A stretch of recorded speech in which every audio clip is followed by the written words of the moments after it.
Pues bienvenidos en esta tarde. Damos gracias al Señor por todos los que nos hemos juntado. También sabemos que varias personas no pueden estar por motivos laborales, de enfermedad y otras cosas.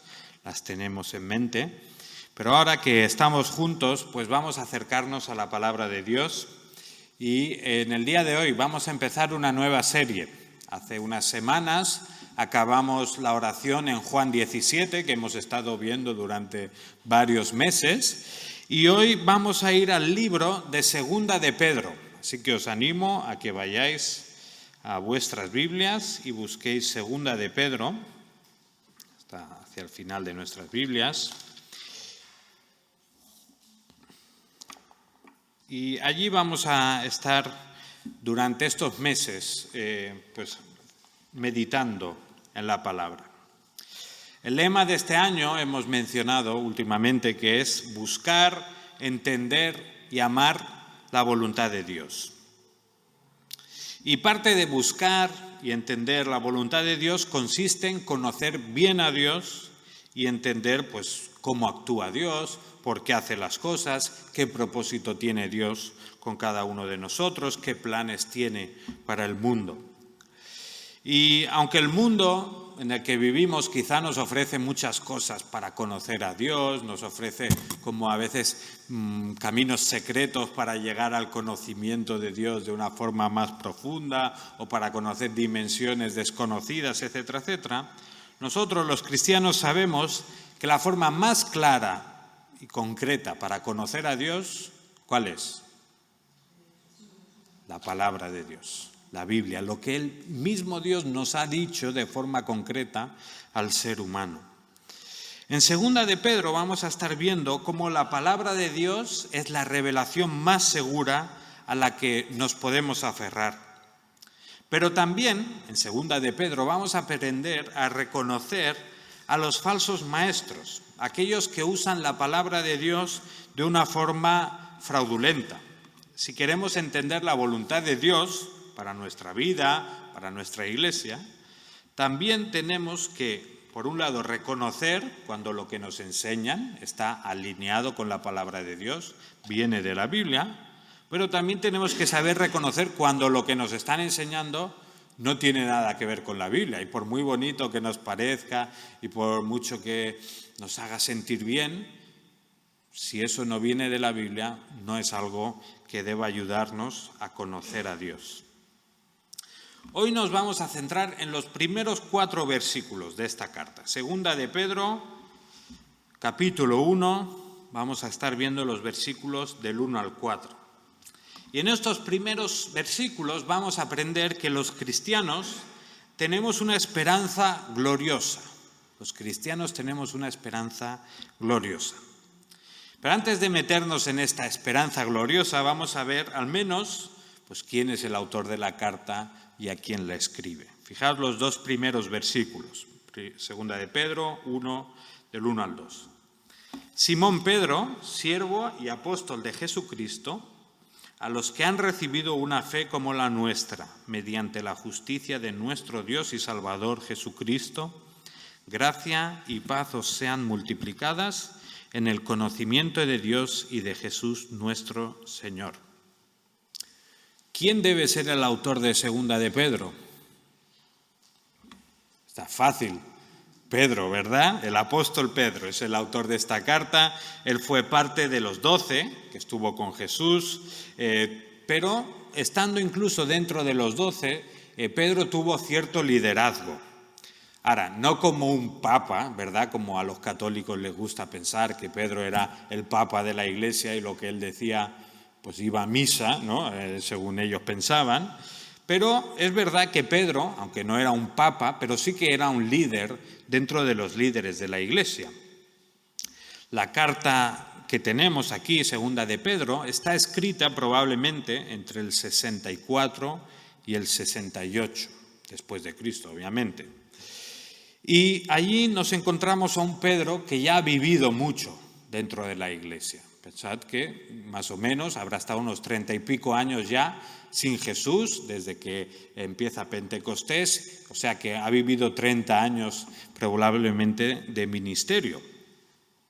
Y lo que sabemos por la misma carta es que Pedro ya está llegando a sus momentos finales. Más adelante, en el capítulo 1, veremos cómo Dios le había revelado ya a Pedro que le quedaba poco de vida.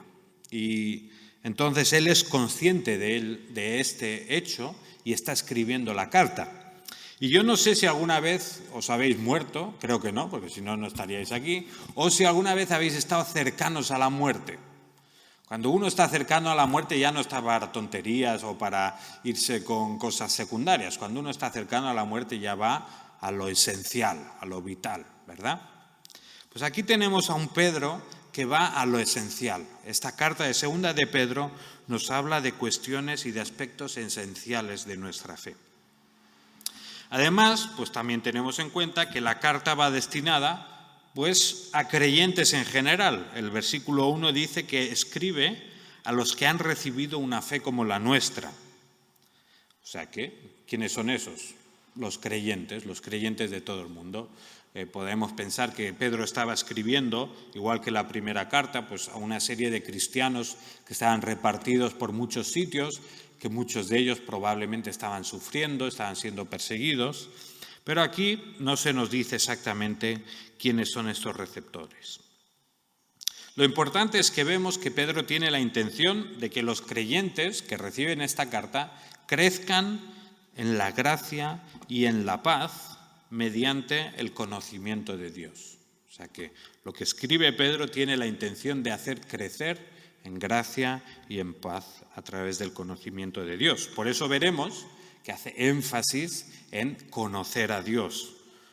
Y por eso se refiere a la palabra de Dios, por eso luego enfrenta este gran problema de los falsos maestros. Ya nos meteremos más en el segundo capítulo, pero hay que tener en cuenta que hacia donde escribe Pedro ya habían repartido por las iglesias pues estos falsos maestros que vivían pues un poco enseñando a la gente que, bueno, no, Dios no va a juzgar el mundo, no hay que preocuparse, tú haz lo que quieras.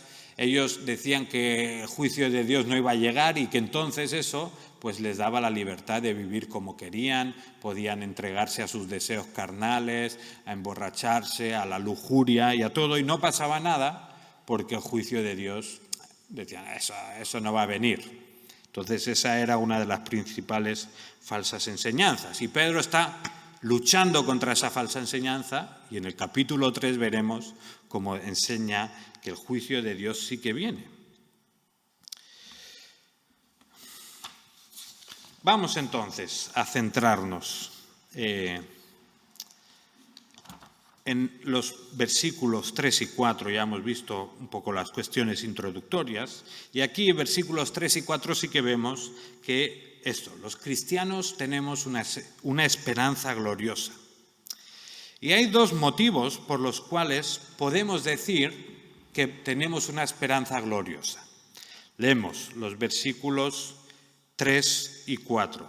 Dice así: Pues su divino poder nos ha concedido todo cuanto concierne a la vida y a la piedad, mediante el verdadero conocimiento de aquel que nos llamó por su gloria y excelencia, por medio de las cuales nos ha concedido sus preciosas y maravillosas promesas, a fin de que por ellas lleguéis a ser partícipes de la naturaleza divina, habiendo escapado de la corrupción que hay en el mundo por causa de la concupiscencia.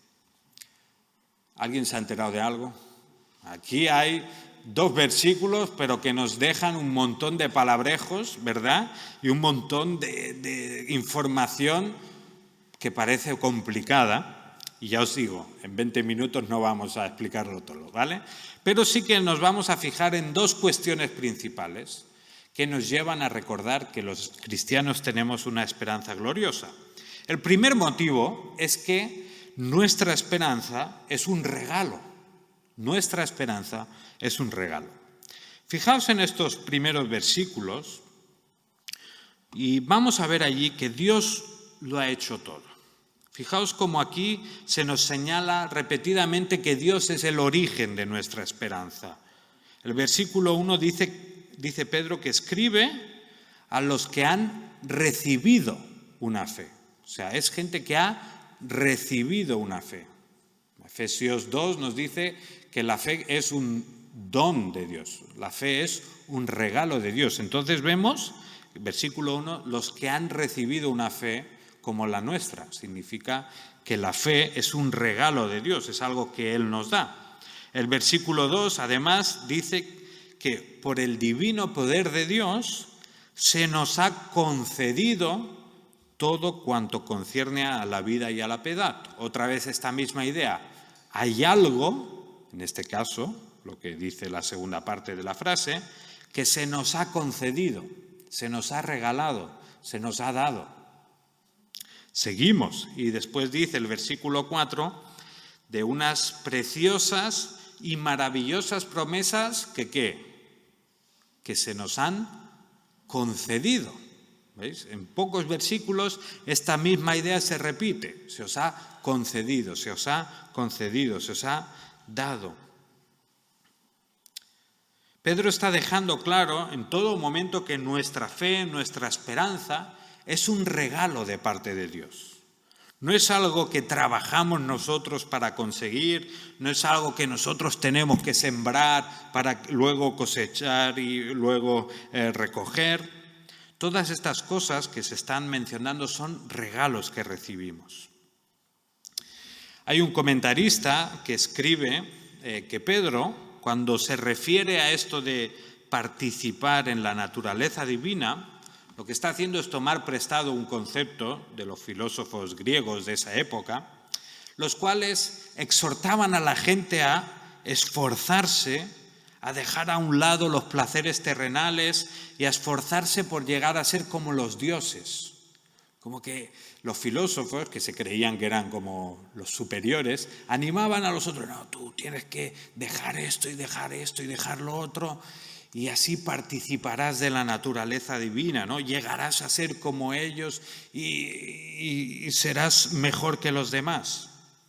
Se basaban, eso sí, en el esfuerzo. Tú tienes que hacer, tú tienes que hacer.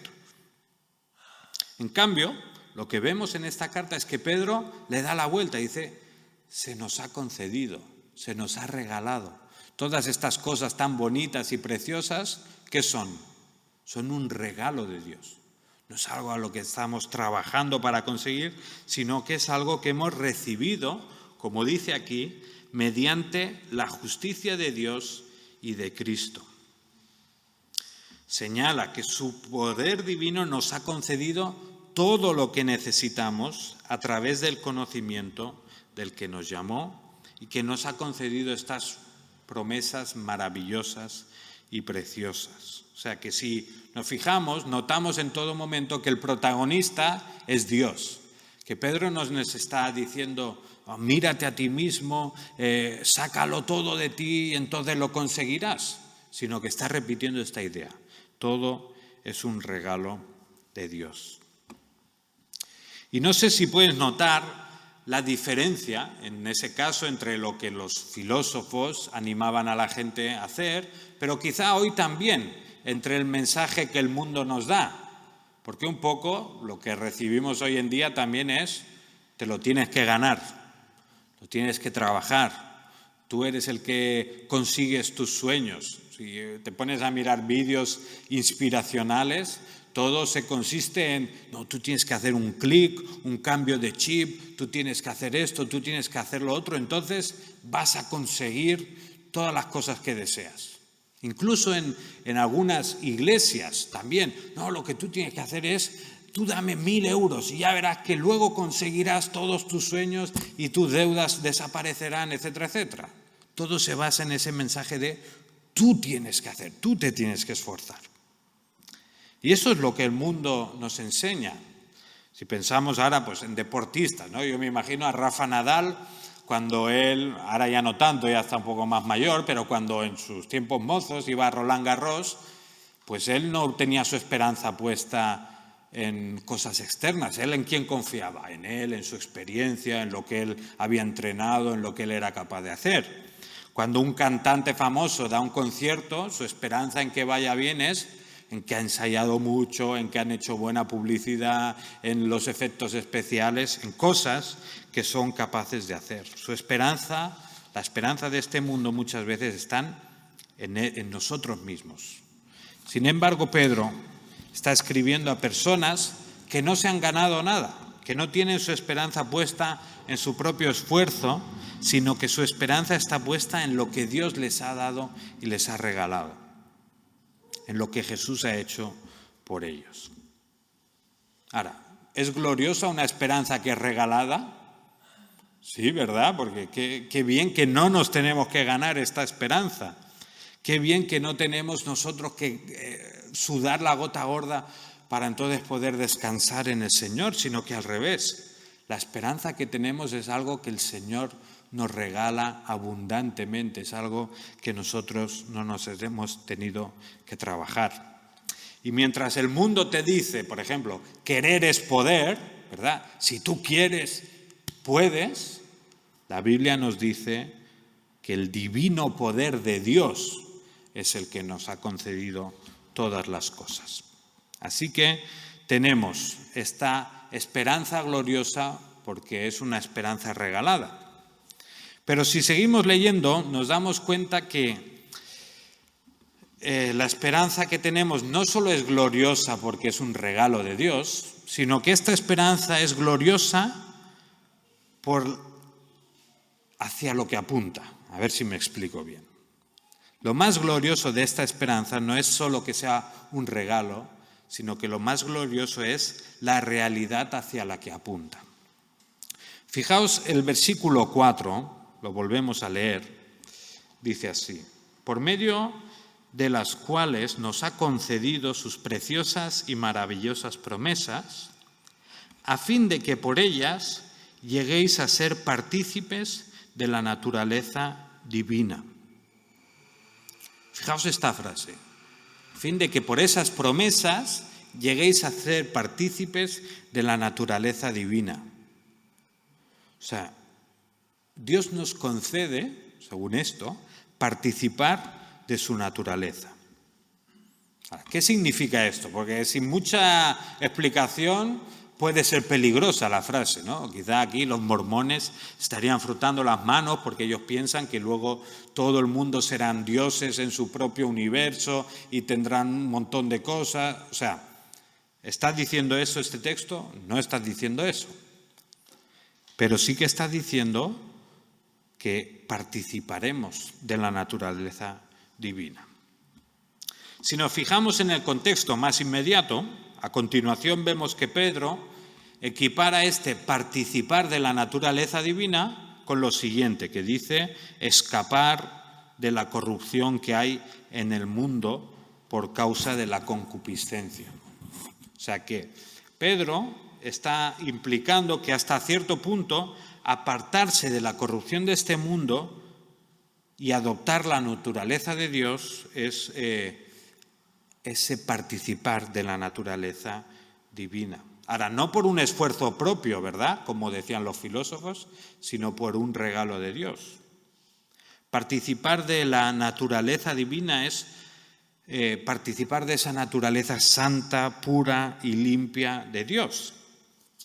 El verbo participar en griego seguro que os suena, porque es el verbo koinonía, que de ahí viene comunión. El ministerio de nuestra hermana Mercé, el ministerio es de todos, ¿verdad?, que ella lo lidera. Koinonía significa comunión, o sea que está diciendo que nosotros tenemos koinonía con la naturaleza divina, o sea que de alguna manera participamos en esa forma de ser de Dios, nos identificamos con el carácter de Dios. Si solo tuviéramos este versículo, podríamos seguir con ese peligro de, alguien aquí quizás se piensa que luego cada uno es un Dios, o también como la filosofía oriental dice, ¿no? Tú eres Dios y todo el universo es Dios y tú estás mezclado con todo. Pero fijaos, Hebreos 12:10 también habla de esto. Y allí está hablando de la disciplina de Dios y dice, pero Él nos disciplina para nuestro bien, para que participemos de su santidad. O sea, también está hablando de que nosotros participamos de algo de Dios, en este caso de su santidad. El proceso de disciplina divina en la vida del creyente No es agradable, todos lo sabemos, que estar bajo la disciplina de Dios no es lo más bonito del mundo, pero sí que produce en nosotros una participación en algo bueno, que es la santidad de Dios, en parecernos a Él. Otro pasaje también nos habla de algo parecido. Primera de Juan 3:2. Dice así: amados, ahora somos hijos de Dios y aún no se ha manifestado lo que habremos de ser. Pero sabemos que cuando Él se manifieste, seremos semejantes a Él porque le veremos como Él es. En este caso, Juan ya habla como del final de este proceso. Aquí estamos hablando de participar de la naturaleza divina, de participar de la santidad de Dios, y es algo en lo que vamos creciendo, pero el apóstol Juan ya está hablando del final de todo. Seremos semejantes a Él porque le veremos como Él es. No seremos Dios en ese momento, pero seremos de alguna manera como Dios. O sea, nos pareceremos a Él de la forma más completa posible para un ser humano.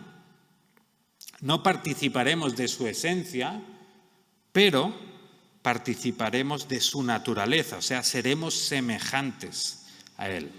O sea, llegará el día donde entonces nuestra naturaleza será tan santificada que podremos experimentar una comunión con Dios muchísimo más profunda, mucho más satisfactoria de la que podemos llegar a imaginar. Ya si te vas al final en Apocalipsis, cuando ves un poco la descripción, ya ves que es un mundo donde ya no hay muerte, ya no hay sufrimiento, donde ya no hay lágrimas, donde ya no hay mal. Es un mundo perfecto donde los creyentes vivimos en presencia de Dios continuamente y disfrutamos de Él. Y yo no sé tú, pero yo tengo muchas ganas de disfrutar de Dios de esa manera. Y cuando, ya sé que lo he dicho, pero tengo ganas de morirme en el buen sentido porque quiero estar con el Señor, porque quiero disfrutar de Él y espero que vosotros también. Una relación donde ya pues quizás estaremos leyendo, bueno, no sé si ya leeremos la Biblia, probablemente no, pero donde ya no nos dormimos, por ejemplo. ¿No os pasa que estáis leyendo y el Señor ha escrito esto y me estoy durmiendo? O te pones a orar y duras 2 frases porque enseguida estás pensando en qué, en la comida, en no sé qué, en no sé cuánto. Nuestra comunión con Dios ahora es pobre. Estamos en la iglesia cantando canciones súper bonitas y escucho... acaba de llegar mira qué tarde que llega, no sé qué. O sea, nuestra comunión con Dios ahora, tenemos comunión, pero todavía es mucho más pobre de lo que será en el futuro. La esperanza cristiana es una esperanza gloriosa porque nos garantiza una comunión perfecta con el mismo Dios, una relación donde participamos y compartimos de su naturaleza. Y yo no sé si esto, quizás sí, en seco te parece, bueno, pues sí, está muy bien esa naturaleza, no sé qué. Pero ahora imagínate que esta noche estás durmiendo, se te aparece un ángel y te dice, a partir de mañana vas a participar de la naturaleza de un pájaro y vas a poder volar donde tú quieras.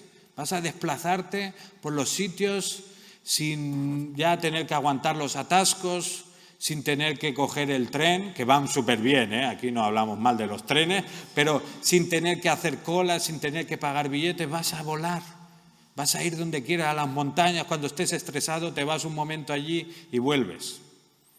Y se va el ángel y te deja este mensaje. ¿Cómo te sentirías? Qué bien, ¿verdad? Y eso solo por compartir la naturaleza de un pájaro.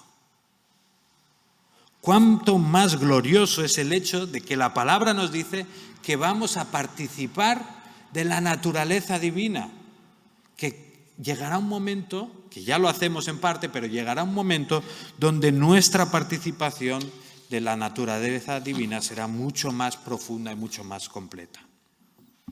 ¿No te llena de alegría, de esperanza, de gozo? Quizá tus circunstancias actuales no te llevan a explotar de ahora, ¡qué bien! Y todo eso, quizá la falta de trabajo, la enfermedad, un familiar apartado del Señor, pues no te permiten sentirte inundado de alegría y de gozo. Pero recuerda que la esperanza que tenemos no cambia por nuestras circunstancias. La esperanza que tenemos, la esperanza cristiana, sigue siendo una esperanza gloriosa a pesar de nuestras circunstancias. Así que te animo a adorar al Señor, a maravillarte de lo que Dios te ha prometido en la Escritura y a vivir llenos de esperanza.